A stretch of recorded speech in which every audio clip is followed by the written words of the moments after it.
Malo tko zna da na Trešnjevci postoji pravi mali klub boraca. I malo tko zna da se tamo može trenirati grappling. A to je kombinacija svih hvatačkih sportova.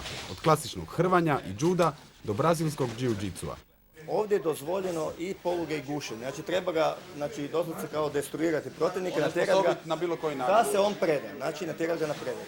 Znači zato su dozvoljeni i opasni zahvati, ali ovdje, na primjer na treningu ovdje, oni znaju koja je to granica i dovedu ga samo do te pozicije kada bi došlo do ozljede, ali ne ide se dalje. Znači, ljudi koji bi htjeli kod vas doći trenirati ne moraju se bojati. Nema kako, imamo tu od prvog osnovne djece, pa evo imamo već akademskih građana koji su već u krajem četvrtog desetljeća, tako da svi su dobro došli. Dobro, šta trebam napraviti? Trebam se svući. Slačiona i to je to. Mogu ostati u džinsu, nemam ništa drugo. Da ne bude puklo. Da ne bude, dobro. Ako malo komaksa, komotne, hlačenja. Bićete nježni.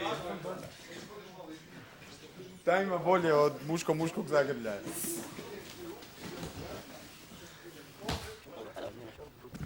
Kratko zagrijavanje i eto nas na putu spoznaje. I da, nekako smo slutili da će boljeti. Ja ti sad moram baciti na pod, ne? Da, možeš. I sam vlada!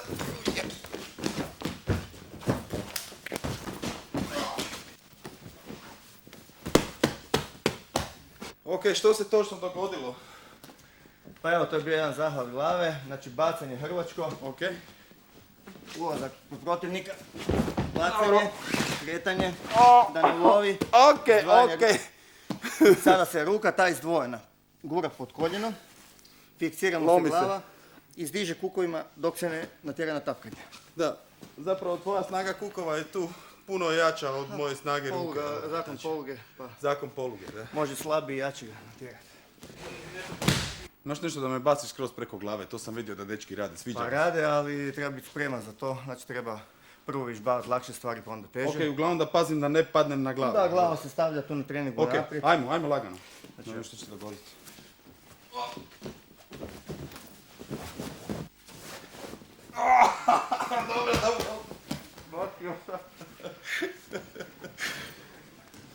Dobre, nije loše. Tu se zapravo opet primijenio. Isto jedno hrvačko bacanje. Više si iskoristio moju inerciju vlastitu kad si me jedan put prebacio preko glave. Da, preko dolje. Onda sam se razdvojio, to je bio hrvački zahvat, nakon toga jiu-jitsu poluga na ruku. Dobro, shvatio sam kad dolazi onaj trenutak da treba gurnut bradu prsima, jel da? Kad se zemlja približava. Da.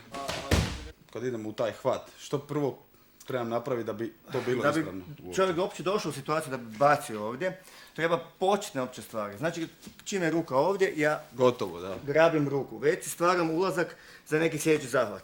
Da bi ušao opće unutra, i tu mora biti reakcija. Znači, prvo vučem tu, kad protivnik ne da, diže se gore.